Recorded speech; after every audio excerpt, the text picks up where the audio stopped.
Right, Mr. Bipin Sharma, also I'd like to get in on this and I'm going to open this debate up a little bit. Mr. Bipin Sharma, what do you have to say about what your fellow panelists are saying and the portfolio bit that we were discussing?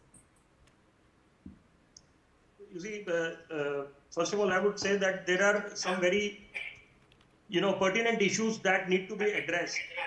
First of all, the crunch of funds, because that is what was stated 2 days ago. So that means that one, whether a lot of money has gone into the welfare schemes versus development, because both have their own importance. But then there has to be a balance between both.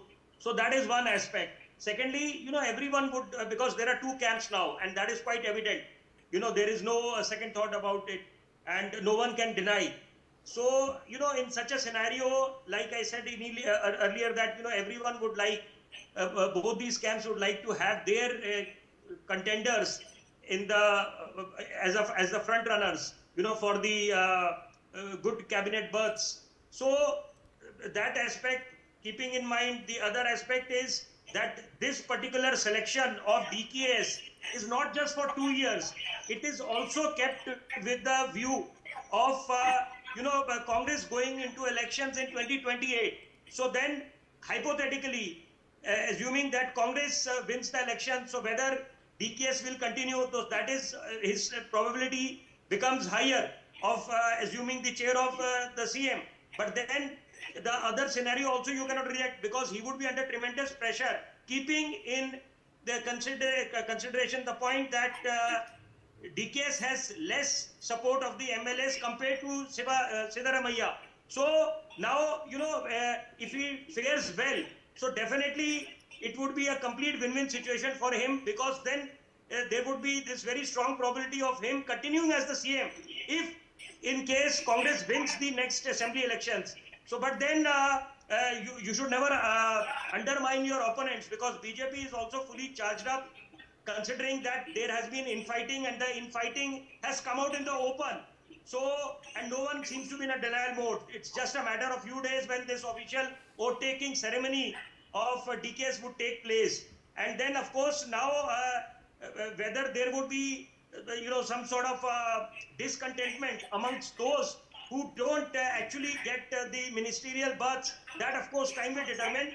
But then, as far as the names like G. Parmeshwara, MB Patel, Priyank Khagre, and then Zamir Ahmad Khan, so they are strong contenders to be in the cabinet. But then at the end of the day, this formula, this concept of a deputy CM or having 4 CMs, 2 CMs, does not augur well for anyone, because, especially for DKS, because then he would not have a free hand, because this, tussle has gone far too long. So now when, because Congress High Command took stock of the situation, because before, the matters could escalate, because they must have borne in mind the fact that what happened in Assam, because Himanta Biswa Sharma, a Congress stalwart, was seeking time to meet Rahul Gandhi. But when he didn't get time, he got disappointed. As a result, he shifted sides. And today he is the Chief Minister of Assam from BJP. So Congress, of course, has learned from its past mistakes. That is why, better late than never, they took stock of the situation that all is not well between these two camps, Siddaramaiah and DKS. That is why DKS got a chance. Now it all depends on DKS, how he fares and how he is able to do the caste balance, the regional balance. Because then, and the other, the development versus welfare schemes. Because, as I said, both have their own importance. But then, at the end of the day, you have to manage within your resources, your funds.